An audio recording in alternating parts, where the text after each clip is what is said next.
Imagine Athènes. Un après-midi brûlant. La foule s'écarte, choque, murmure. Un homme avance lentement, une lanterne à la main. En plein jour. Il regarde chaque visage, scrute chaque regard, bouscule même certains passants. Une question traverse la ville comme une rumeur folle. Que cherche-t-il? L'homme répond sans lever les yeux. Je cherche un homme. Pas un citoyen, pas un riche, pas un puissant. Un être humain authentique. Cet homme s'appelle Diogène. Un sage pour certains. Un fou pour d'autres. Un miroir impitoyable tendu au monde. Aujourd'hui, nous allons raconter la vie réelle, les provocations, l'intelligence brutale, les humiliations, les leçons, les dialogues et les miracles philosophiques d'un homme qui n'avait rien, et qui a laissé une trace plus durable que la plupart des rois de son époque. Tu crois connaître Diogène? Attends, tu n'as encore rien vu. Diogène naît à Sinope, petite cité sur les rives de la mer Noire. Son père, banquier, tombe dans un scandale politique. La monnaie de la ville est falsifiée, et Diogène est accusé, à tort ou à raison, d'y avoir participé. Verdict. Exil, définitif. Il perd tout. Maison, statut, avenir. Il arrive à Athènes avec rien. Et pourtant, c'est là que commence son ascension. Parce que, privé de tout, Diogène découvre une idée simple et explosive. Ce qui t'emprisonne n'est jamais le manque.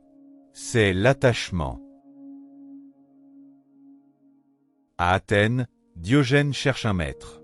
Il le trouve, Antisthène, disciple de Socrate, père du cynisme. Un homme rude, dur, qui refusait même d'enseigner. Antisthène le chasse. Diogène revient. Antisthène menace. Diogène ne bouge pas. Finalement, Antisthène lâche cette phrase. Frappe, tu ne trouveras pas un bois assez dur pour me chasser. C'est le début d'un apprentissage qui va transformer Diogène en une arme philosophique vivante. Diogène ne prêche pas. Il montre. Instinctivement. Brutalement. Quelques gestes qui ont marqué l'histoire. 1. La coupe brisée. Il voit un jeune garçon boire dans ses mains. Diogène jette sa coupe, son dernier objet. Un enfant vient de me vaincre dans la simplicité. 2. Le tonneau. Il s'installe dans un tonneau. Pas pour faire le fou. Pour montrer que l'homme n'a besoin que d'air, d'eau et de volonté. 3. Les illusions. Quand on lui dit « Tu n'as rien », il répond « J'ai tout, je suis libre, donc je possède le monde ». Diogène devient un symbole vivant. Il défie les conventions. Et surtout, il expose les hypocrisies. Le jour où il ridicule l'Académie de Platon. Platon définit l'homme comme un animal bipède sans plumes. Diogène revient à l'Académie. Avec un poulet plumé. Voici l'homme de Platon. La salle explose. Platon ajoute immédiatement. À cela près qu'il possède des ongles plats. La scène du marché. On lui demande pourquoi il se masturbe en public. Il répond calmement. Si seulement frotter son ventre pouvait aussi supprimer la faim. La foule reste bouche bée. Le message était simple. Vos tabous tuent votre liberté. La scène est véridique. Extraite des sources antiques. Alexandre, jeune conquérant de 20 ans, entend parler d'un sage qui vit dans un tonneau. Il va le voir. Le soleil tape fort. Diogène se chauffe tranquillement. Alexandre se poste devant lui. Je suis Alexandre le Grand. Et moi, Diogène le cynique. Alexandre, séduisant, puissant, maître d'une armée. Demande-moi ce que tu veux.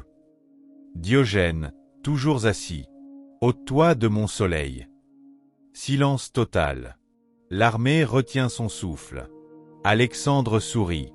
Si je n'étais pas Alexandre, je voudrais être Diogène. Diogène ne répond pas. Il n'en a pas besoin. Diogène n'aimait pas les systèmes, ni les livres compliqués. Il voulait rendre les hommes libres. Quelques phrases attribuées. Je ne suis citoyen d'aucune cité, mais du monde. Les gens se préparent à vivre. Moi, je vis. Celui qui vit mal avec peu vivrait mal avec beaucoup. Son combat, détruire l'illusion. Déchirer les masques sociaux. Révéler ce que nous sommes sans nos titres ni nos rôles. Les leçons de Diogène sont modernes, presque brutales. 1. Le courage d'être soi. Être libre, c'est accepter de déplaire. 2. La simplicité volontaire.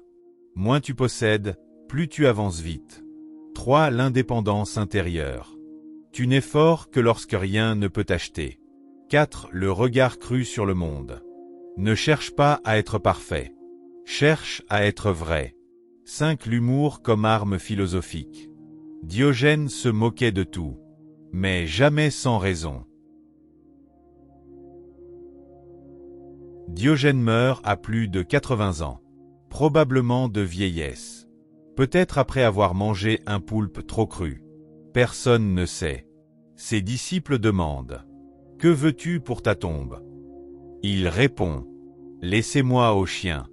Je ne suis plus rien. » Ils ne l'ont pas fait. Ils lui ont construit un monument. Ironique, non? Aujourd'hui encore, Diogène inspire. Les minimalistes, les rebelles, les stoïciens, les sceptiques, les philosophes, les entrepreneurs, et tous ceux qui refusent de vivre selon les règles imposées par les autres. Parce qu'au fond, Diogène n'a jamais voulu être admiré. Il voulait une seule chose: réveiller les hommes. Dans le silence qui tombe sur Athènes, l'histoire de Diogène ne s'éteint pas. Elle circule encore, comme une braise qui refuse de mourir. On voit son tonneau vide, quelque part dans la mémoire du monde. On imagine sa lanterne, autrefois levée en plein jour, cherchant une vérité que tant d'hommes fuient encore. On entend son rire, un rire qui démasquait les illusions. Et derrière chaque provocation, derrière chaque geste brutal, demeure cette question qu'il nous laisse en héritage. Qu'est-ce qui, en toi, est vraiment libre? Car Diogène ne voulait pas qu'on l'admire. Il voulait qu'on se réveille. Il voulait que chaque être humain arrache ses propres chaînes, celles du regard des autres, du confort, du mensonge, de la peur. Son message traverse les siècles. La simplicité n'est pas une perte. La liberté n'est pas un luxe. Et la vérité n'appartient à personne. Alors, avant de quitter cet épisode, prends un instant. Demande-toi, qu'est-ce qui, dans ma vie, mérite encore d'être éclairé par la lanterne de Diogène? Et si ce documentaire t'a fait réfléchir, t'a bousculé, t'a ouvert une porte, alors continue le voyage avec nous. Abonne-toi à la chaîne Science et Motivation. Laisse un commentaire. Quelle vérité de Diogène t'a le plus frappé? Et regarde les autres épisodes de la série en bref pour découvrir les penseurs qui ont changé le monde, parfois sans même le vouloir. Parce qu'au fond, la philosophie ne vit pas dans les livres.